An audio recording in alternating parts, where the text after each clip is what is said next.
Donc on va pouvoir passer à la palette, j'ai appelé ça la palette tactique. Et c'est Mathias qui va nous la présenter. La palette à doudou. Pas de jingle, et il va nous parler de l'OM de Gattuso. Est-ce que tu as besoin que je te laisse la place? Si tu veux, je peux aller me mettre à côté de Bruce. Je crois que ça va être là, donc c'est juste... Tu sais quoi, je vais me mettre à côté En de gros, Bruce, dégage, tranquillement. tu peux dégager. Et je vais me taire. Alors, il faut que tu prennes bien le micro, Oh, mais là, ça voilà. va être dur, hein. Comment C'est tu vrai veux que qu'il c'est fasse pas là évident. La prochaine fois, on prévoira un micro-main quand même pour Ouais, je que pense. ce soit beaucoup plus simple. Je vais m'asseoir à côté. Ok. Vas-y, on te laisse faire. Du coup, sur l'OM de Gattuso, c'est évidemment à relativiser parce qu'il n'y a eu que 3 matchs pour l'instant.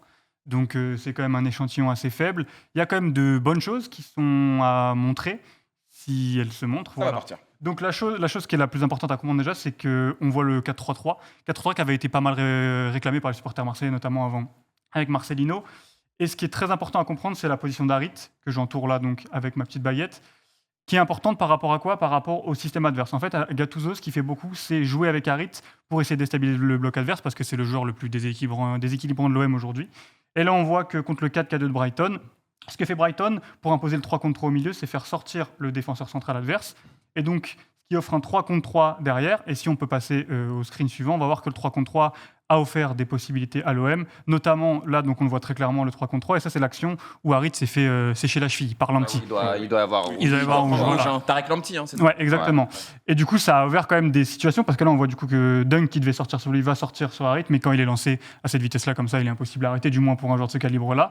Et par la suite, on a vu qu'en fait, Harit a été utilisé notamment contre le Havre d'une manière un petit peu différente sur le screen d'après, parce qu'en fait, là, le 3 contre 3 au milieu, on le voit toujours, sauf que le 4-4-2 du Havre qui est en face, qui est en ligne là, Keshta, au lieu de sortir sur Mbemba, comme pouvait le faire Brighton, reste sur Rongier, Koulibaly et sur Harit. Et là, on a Unai qui est pris à 3 contre 3, sauf que le Havre n'osait pas sortir en fait avec le défenseur central pour garder une couverture derrière.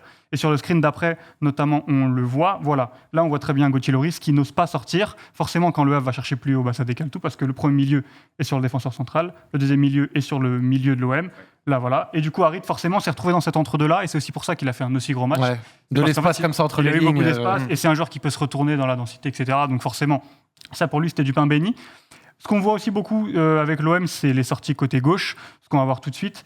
Ça, c'est quelque chose qui est beaucoup mis en place. Pourquoi côté gauche? Parce qu'Aubameyang a cette facilité à décrocher côté gauche, parce que Correa est un joueur qui peut jouer à l'intérieur, et parce que Veretout est un joueur qui se projette beaucoup. Là où le côté droit, c'est quand même un peu différent. Donc là, on a par exemple, ça c'est le but à Monaco, le but d'Iliman Ndiaye au tout début, où Correa est à l'intérieur, Veretout se projette, Aubameyang prend la profondeur.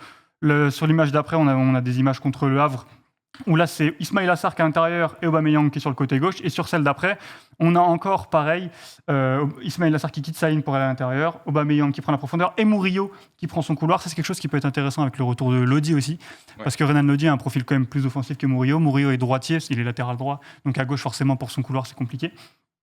Donc ça, déjà, ça apporte du coup forcément du mouvement sur le côté et ça permet à l'OM de progresser, notamment quand Balerdi avance avec le ballon, parce que Balerdi a des défauts, mais il est assez courageux quand même avec la balle. Oui. Et surtout, ça permet de donner de l'espace à Klose, ce qu'on va voir notamment côté droit. Parce qu'en fait, du coup, quand l'OM sort côté gauche, on voit que là, il y a Aubameyang, il y a Ndiaye, il y a Murillo. Du coup, il y a beaucoup de joueurs côté gauche. Ça surcharge le côté ballon. Côté gauche, et du coup, il y a de l'espace pour Klose. Et ce qui est intéressant aussi, c'est que dans tout ça, c'est que ça correspond au profil. Parce que Klose, c'est un joueur qui aime bien prendre l'espace. Et surtout, Ndiaye, quand il rentre à l'intérieur, c'est un joueur qui jouait deuxième attaquant à Sheffield, qui a joué deuxième attaquant à l'OM au début de saison avec Marcelino. Donc, il n'est pas perdu, en fait, quand il se retrouve à ce niveau-là. Donc voilà, avec le ballon, c'est surtout des positions de joueurs, des courses, des combinaisons qui sont importantes de retenir. Sans ballon maintenant, ce qui est intéressant de voir, c'est l'adaptation. Ça, c'est quelque chose qu'on avait déjà vu à Valence et à Naples. C'est un entraîneur qui n'hésite pas à changer de système, mais les principes sont souvent les mêmes. Donc là, on voit le 4-1-4-1 contre Monaco. 4-1-4-1 parce que Gattuso voulait gérer Akliouche, qui était derrière Ben Yedder et Balogun.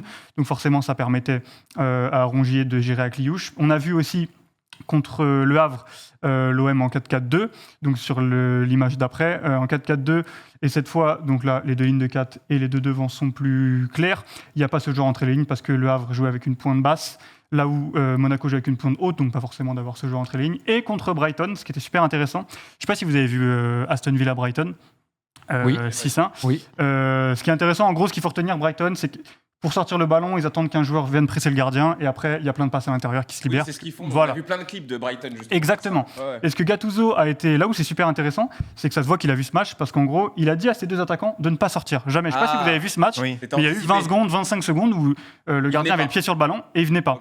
Ok. Et du coup, forcément, ça a permis de tout bloquer. Là, on voit que du coup, c'est un 4-3-1-2. Les lignes de passe sont coupées et tout. Voilà, tout est coupé, personne ne sort. Et quand il y a une passe sur le défenseur central, on sort, mais personne ne va jusqu'au gardien. Ce qui était le cas contre Le Havre, contre Monaco, etc.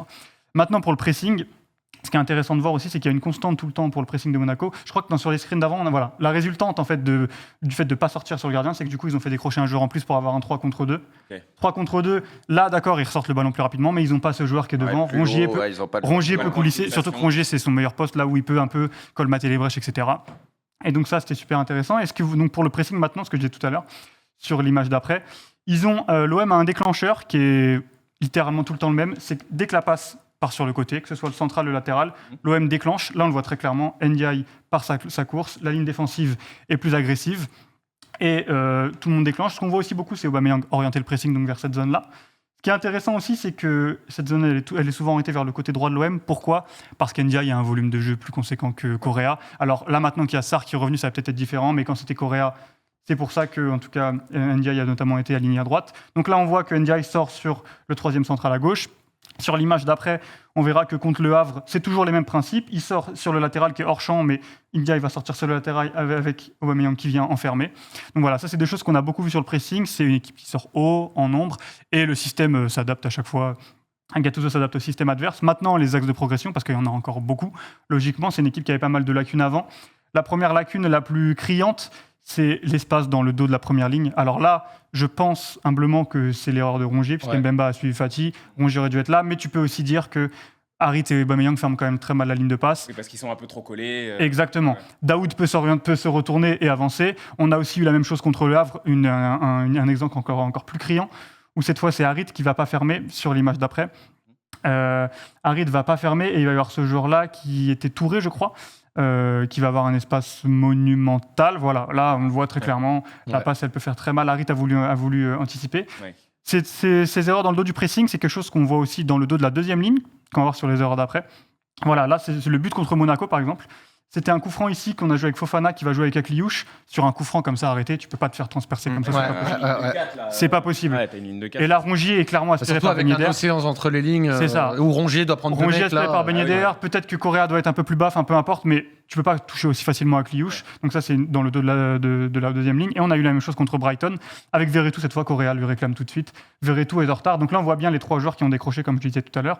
Sauf que si tu fermes pas bien à l'intérieur, forcément, la supériorité numérique, tu vas la payer. Et la dernière chose sur laquelle ils doivent progresser, c'est quelque chose qui est assez intéressant et assez important, c'est sur les touches. Alors l'OM a une énorme faille sur les touches, notamment côté droit. Ah oui, là ça finit en but, ça. Ça c'est le but d'Akliouche, où Gigot met du temps à compenser et Rongier met du temps à compenser Akliouche. Le but d'après qu'on va voir, c'est Mitoma sur une touche côté droit, pareil, entre Mbemba et Klose, toujours la même erreur. Et je sais pas, je l'ai pas mis dans le screen, mais je sais pas si tu te rappelles, Bruce, le but à Nantes de Mostafa Mohamed avec Moses Simon. C'est une touche côté droit, pareil. Toujours pareil. Donc sur les touches côté droit entre Klose et un défenseur central, il y a toujours un problème qui doit peut-être être un peu mieux colmaté par Rongier, qui des fois a un peu des lacunes à ce niveau-là, mais voilà. Franchement, gros boulot, mec. Gros boulot. Hein. Vraiment. Puis t'arrives à enchaîner à pas t'embrouiller une fois sur non, mec, vrai bon boulot, j'ai kiffé. Si ça vous a plu, tant mieux. Archi intéressant. Ça vous a plu. Non, très donc voilà. Il n'y a plus qu'à revenir pour faire l'OL de Fabio Grosso. Hein. Avec plaisir. Hein. Voilà. Avec plaisir. Là, il va falloir 3 émissions. Ça peut un peu non, il y a du mieux, mais. Il y a du mieux.